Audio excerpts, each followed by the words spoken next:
Hello Hudson community, and welcome to the 2020 Hudson High School graduation ceremony. This ceremony will consist of two parts. Tonight, we'll be airing various speeches and performances from the Hudson High School class of 2020. And then tomorrow, we will welcome families to confer their diplomas. Before we begin, I'd like us all to pause in a moment of silence to honor the passing of Erin McKay, beloved Forest Ave Elementary School teacher. Ms. McKay was beloved by her staff, her students, and the families throughout the community. She touched many lives, including some of this year's class of 2020, who were her very first class when we welcomed her to the Hudson community. So please pause with me for a moment of silence.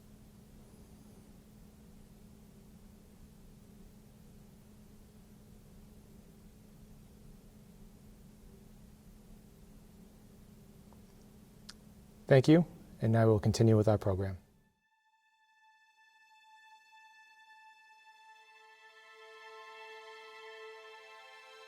Hi, my name is Shanita Zendes, and I'm the Vice President of the Class of 2020.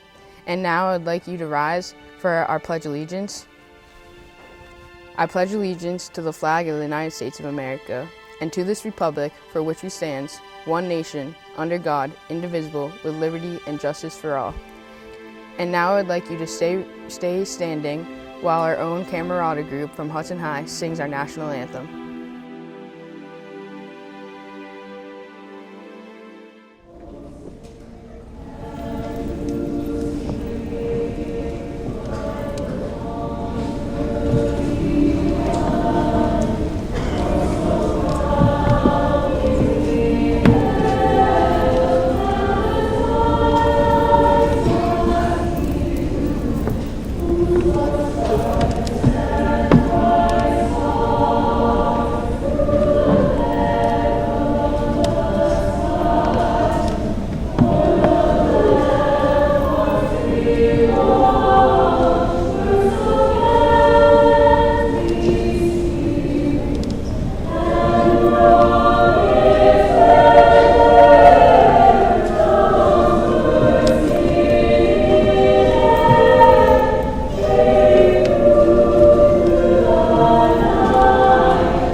Welcome friends, family, HHS faculty, and administration. Today we are celebrating the graduation of the class of 2020.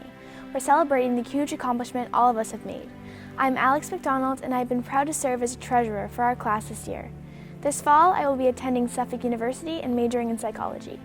These past 5 years have challenged us to work towards our goals and succeed in everything that we take on. What we will remember most are the countless memories we have made along the way. Chanting at football games, competing for the Spirit Cup at pep rallies, watching friends perform in school plays, and traveling across the world on school trips. As a class, we have been through a lot together.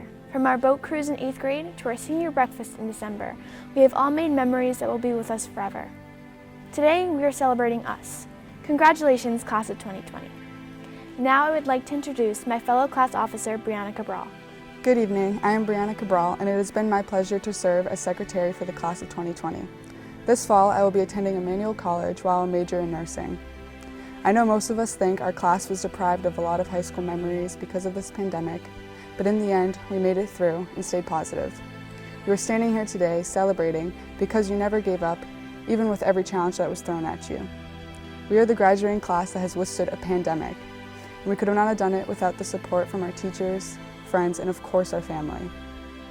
As I look back on my high school years, I remember the smiles, jokes, and relationships I've made with so many of you.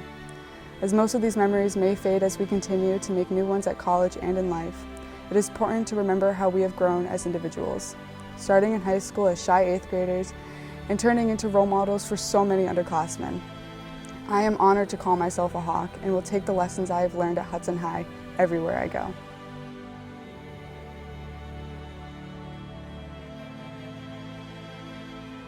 Before you skip this video, I'll be brief, and in fact at the 2-minute mark I'll tell you something you wouldn't want to miss. Each of us has a path in life that we've already started. My path is taking me north of the border to the University of Waterloo to study nanotechnology engineering in Ontario. Where's yours taking you? We've already walked the high school path. It may have felt like a crawl at points or a sprint at others, like when we had a test next day and we weren't ready for it. There may have been road bumps, but we are here to say we finished the path of high school. We will always be the class of 2020 and nothing can change that. We can look back on our path and see all the things we have accomplished, all the memories. It might not be possible to see all our friends, but just think back to all the pasta parties, team sleepovers, prom, or other memories to remember friendships built over the past 3, 4, or more years. We've learned what it means to struggle, to fail, and achieve. We've learned that the clock in class or on our phones never actually goes any faster. We remember the things we failed at, but there was always a positive side. In reading the freshman letters, it is clear that we've all changed. We share with each other what we wrote to ourselves and then laugh at the things that actually did happen, or smirk at questions that just seem silly now, or be prideful when we are a few dollars richer. We might have read the letters in a circle in a parking lot where the sun was unforgiving and the wind was brutal, but it doesn't matter. The wind, the weather, especially New England weather, changes. We change. Paths first taken will change. Quick pause from the speech. It probably has been 2 minutes. Remember this? The class of 2020 was born in the same year as the iPod. Since then, it has advanced and it has changed, as have we. It is obvious that even the simplest things like our favorite TV show have changed. Somewhere along your path, you decided to turn away from your previous binge and start a new one, or your once favorite song becomes your most despised. Just think for a second of something else that has changed. No one else can walk your path. You must walk it yourself. If there is a rough patch, the solution often turns out more beautiful than the puzzle, said Richard Dawkins. But as Dory, the childhood fish, says, just keep swimming. Many faculty members have crossed our paths, and important, we thank all the staff members that have made the past 4 years memorable and from whom we've learned so much from. To the staff that took us on school trips around the globe, to the lunch staff that made sure every student had food, to the copy center who printed our projects and essays, to the custodians who kept the building clean and disinfected, to HUD-TV who are making sure that all our friends and families can share this moment with us, to the bus drivers that drove us back and forth for years, to admin that planned and made graduation happen, thank you. Lastly, to the one teacher I had all 5 years, Jason Karen, thank you for helping us achieve rich, juicy tones. We are also a class of many great accomplishments. There are too many to name, but that is a good thing. We were active at our years at HHS, whether it be school theater or art productions, sports, or anything else outside the classroom. Some have competed at leagues, district, state, New England's, and national levels. We all accomplished individual goals. Goals are what we see when we look on our path going forwards. They are out there in the distance, but visible. As Queen Elizabeth I once said, the past cannot be cured. We must look ahead. We live in the present, but our choices affect our future. We will pave our new paths in the days, weeks, and years to come. We are the class of 2020.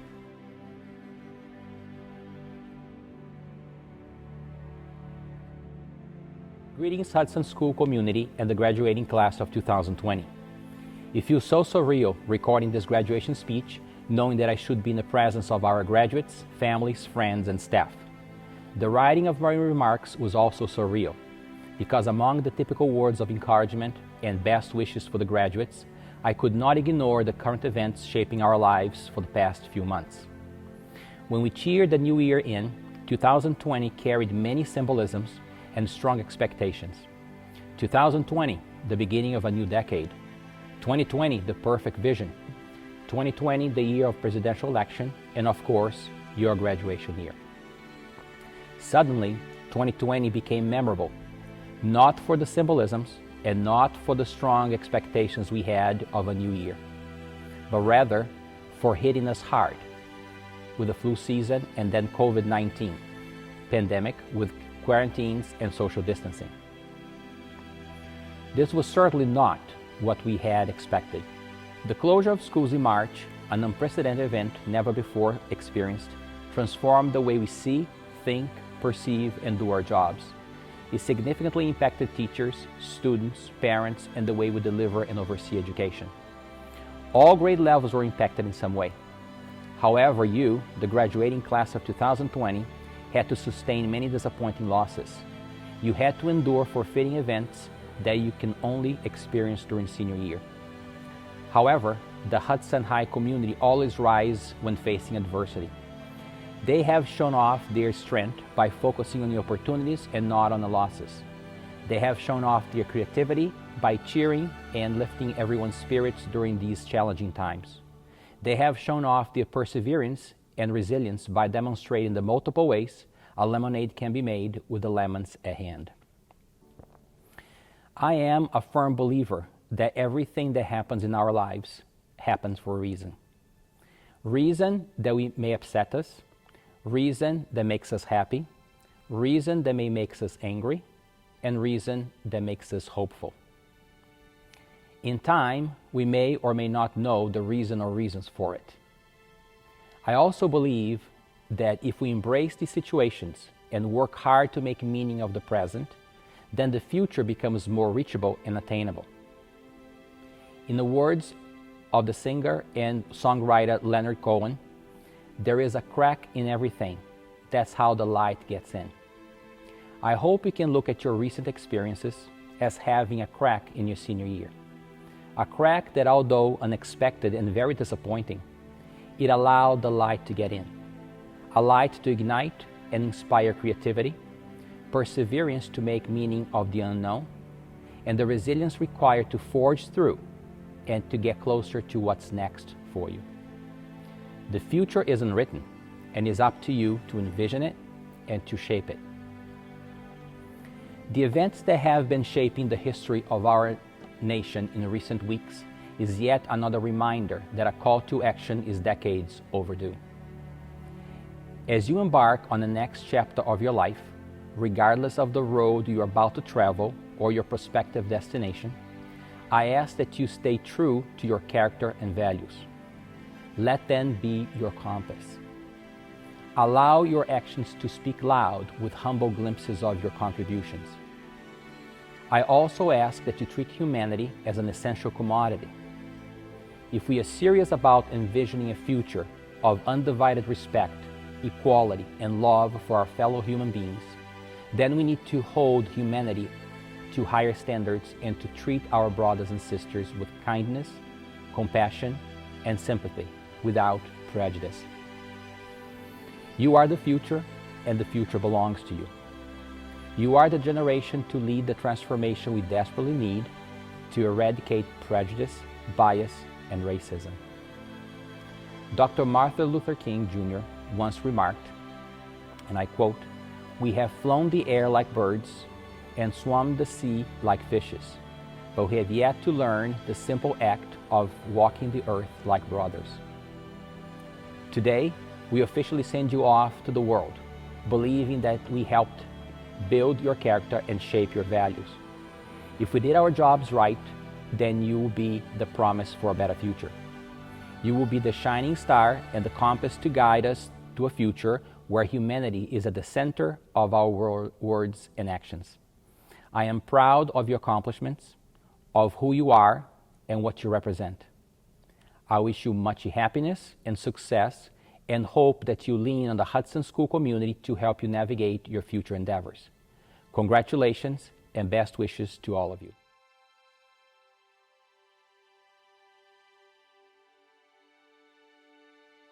You gave me a key and called it home. I could talk about a million things up here. I could try to prepare you or tell you something inspiring about what is to come. But I'm not an expert on the future, and I have to admit that my worldly experience amounts to very little.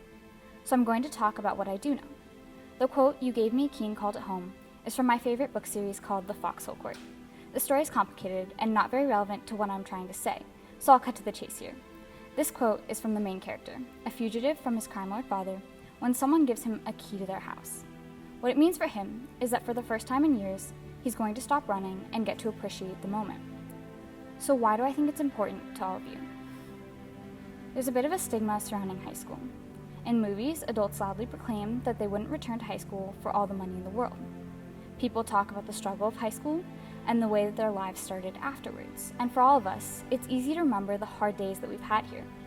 It's easy to remember the day we were buried under a pile of homework, or failed a test, or had something horrible happening at home, and trudged through the day anyway. With overwhelming memories like these, it's hard to remember that so much more of our time here was good. I remember the first physics test that I failed, and the kind of out-of-breath, tight-chested stress that followed. But I also remember going from that class to mindfulness and movement, where my friend and I failed at chair yoga, which is designed for the elderly, so it was an embarrassing and hilarious affair. I remember walking into school after a fight with my mom. Anger was trailing me like a storm cloud. And then I remember my Spanish teacher asking me, "¿Cómo estás?" and being swept up in a lesson as I explained what was bothering me, and he taught me how to say it. And I remember one day where mean words from a friend had me almost in tears. And then I got to the cafeteria with its full-length windows and bustle of movement and conversation, and let out a breath as I watched snow fall outside.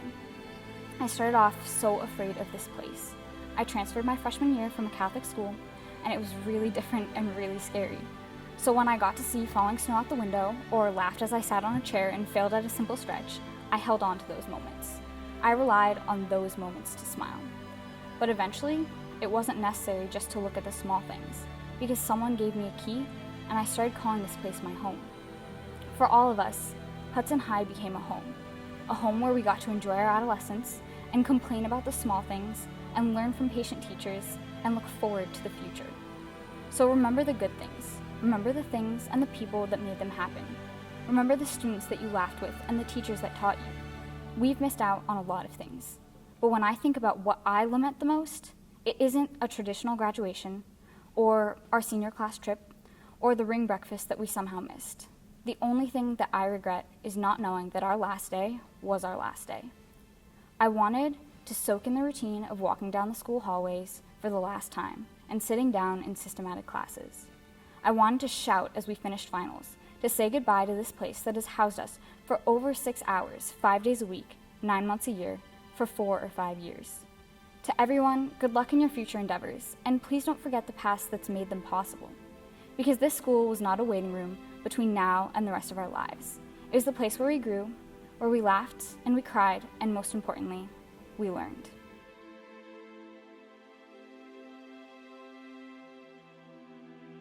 Hudson High, class of 2020. Here we are. Admittedly, it is certainly not where any of us envisioned being when the year started. Writing these remarks was a challenging task as a result. To start, with this being my first year in Hudson, you and I have not had all that much time together, and what time we did have was cut short as a result of our school closure. Despite those limitations, I do want to thank you for all you did to introduce me to the very best of Hudson High School. From the daily announcements, I did quickly grow fond of the joke of the day, to the pep rallies, to the senior events, however limited, you showed me the joy and the depth of connection you share with one another and with our staff. In the classroom, on the athletic fields, in the art studios, and on the stage, you demonstrated the breadth of your creativity, persistence, and skill while setting an example for everyone as to what it means to be a Hawk. What also made this challenging was honoring the magnitude of this moment that we find ourselves in as a community. And by community, I do not just mean the community here in Hudson, but I also mean the larger community of what our nation is experiencing, let alone the global society that we are a part of. It can be overwhelming to comprehend this moment, especially when for the better part of the last 2 to 3 months, the community that you and I have experienced is likely much smaller than what it normally is, limited perhaps to select family members and friends. Because of that distance, there is no way to capture with the right words how hard it has been for all of you as young adults. So when graduation speeches tend to balance, on one hand, looking backwards and recounting the memories and the relationships and the lessons that you have experienced throughout your time in the school system, with, on the other hand, looking forward and calling you to harness those gifts to make your community a better one, I am humbled by the opportunity to stand here and share this moment with you, because even as adults, your teachers and administrators are wrestling daily with what this moment means for us too. That uncertainty, however unsettling, has to be met with determination. In the year 1665, the bubonic plague devastated London, and it eventually spread to the city of Cambridge, England, where, at the time, a man by the name of Isaac Newton, not yet named Sir Isaac Newton, was studying at the university. He, like many others, left school to quarantine in his more remote hometown. So yes, one of the most prominent thinkers and scientists in our world's history also had to experience remote learning. During this time, and without Google Classroom, Newton went on to make a number of important discoveries about light, calculus, and, most famously, gravity. It was during this time that the story about Newton sitting under an apple tree, getting hit on the head with a falling apple, and having an epiphany of how gravity works started. Now that actual event is more myth than history, but the truth is that Newton didn't allow the circumstances of that pandemic to inhibit his determination. They call this period in Newton's life his Year of Wonders. Now let me pause and be clear here for a second. I'm not trying to imply that you should take out a piece of paper and write down all the universal mysteries that you solved or hope to solve during this pandemic, because that wouldn't really be fair. You wouldn't be impressed by my list either. And anyway, the point is not that Newton made these discoveries because he was doing the remote learning thing. The point is that he didn't give up thinking, asking questions, and pursuing what was important and what would make the community, in his case, the scientific community, better. As I was reading different articles comparing Newton's Year of Wonders to our current experience, an article in the New Yorker magazine notes that when asked how Newton came up with these discoveries, he responded, by thinking on it continually. So again, Newton didn't make these discoveries at this specific time because of the pandemic. He made them because he didn't allow the circumstances to determine his future. Just because the routine stops, it doesn't mean that our values and our passions and our curiosities stop with it. We are at a defining moment in our nation's history. The momentum of the Black Lives Matter movement that is mobilized as a result of our country's confrontation with racial injustice will not wait for the pandemic to end. We are in the midst of a defining moment in our nation, one that we have not seen a parallel to since the civil rights movement of the 1960s, an experience that neither you nor I witnessed. As you graduate from Hudson High, we hope that you are able to utilize your skills to participate constructively in this dialogue, to contribute meaningfully in acts of change that will result in equitable outcomes for all in our society, and to stand up when hatred and bigotry rear its ugly head. And this is not easy work. It requires constant effort and reflection. Whereas Newton reflected constantly on the operations of the universe, we too are called to reflect constantly on our own role within the community, to reflect on the assumptions that we make about others and the impact of our actions on those around us. To do this work, we will need to be vulnerable and acknowledge that while we can never truly walk in another person's shoes, we can listen to the stories of others' experiences and share in the responsibility of upholding justice, no matter one's race or identity. We need to be able to evaluate what is or isn't working in our local and national policies. We need to evaluate who has access to the education, healthcare, and economic opportunities within our society, because we hold the capacity to ensure that all in our community are treated with dignity and respect. In closing, I will use a lighter example to illustrate the potential that you all have within you. One of my favorite children's books is called The Dot by Peter Reynolds. It was published in 2003, so I'm not sure if it had captured elementary school audiences by the time you hit kindergarten. Now though, some schools hold Dot Day in celebration of this book. For those who aren't familiar, the main character, named Vashti, sits disappointed, failing to come up with an idea for an art project. The teacher encourages her to make a mark and see where it takes you. Vashti draws a dot, and the teacher then orders her to sign it with her signature. This first step gives Vashti the confidence to push herself further. If I can make little dots, I can make big dots too. Vashti goes on to inspire another young artist to take the same risk she does. Vashti makes her mark. Class of 2020, thank you for your patience, care, and compassion these last few months. You are leaving high school with the profound potential to be an agent of change in our society.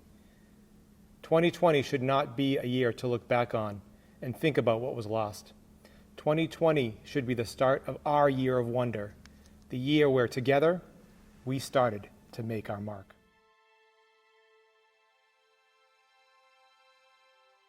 Hello, staff and teachers, family and friends, and my fellow graduates.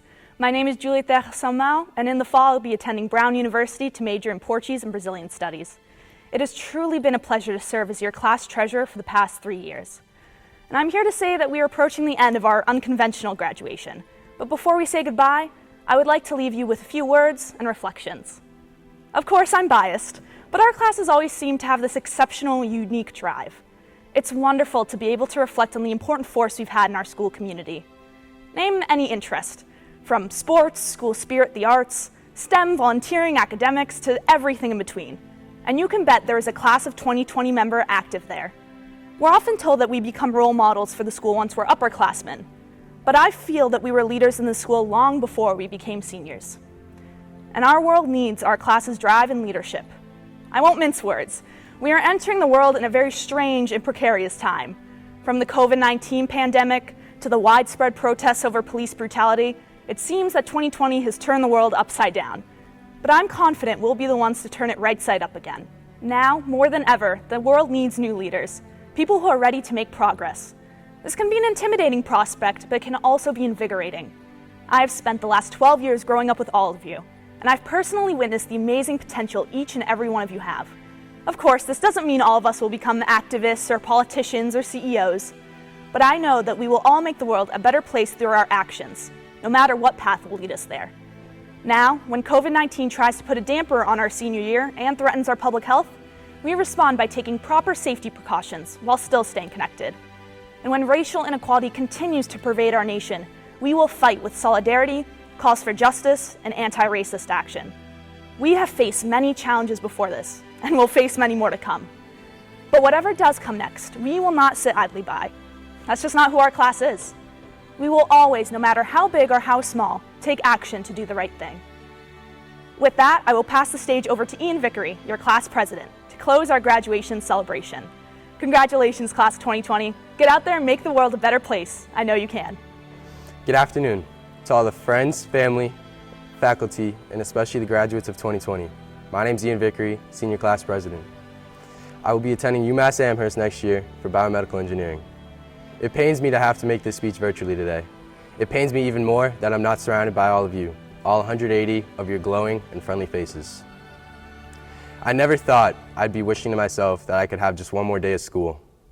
But here I am. It must really be 2020. I hope nothing but the best for all of my seniors. And I can only wish that we had shared a proper goodbye. It's what you deserve after your many hard years of work. As a community and as young adults, I hope that we are all able to grow and adapt to our changing world. Our world is changing faster than we can adapt. None of us could have expected losing a senior year to a virus or any of the other countless crazy plot twists in 2020. And none of us knows what lies in our path ahead. If you were to take anything from this crazy year, please remember that any day could be your last. Continue to live without regret. Continue to accept change in a changing world, and continue to be your amazing selves. Good luck, HHS. You're going to need it without us. Peace out.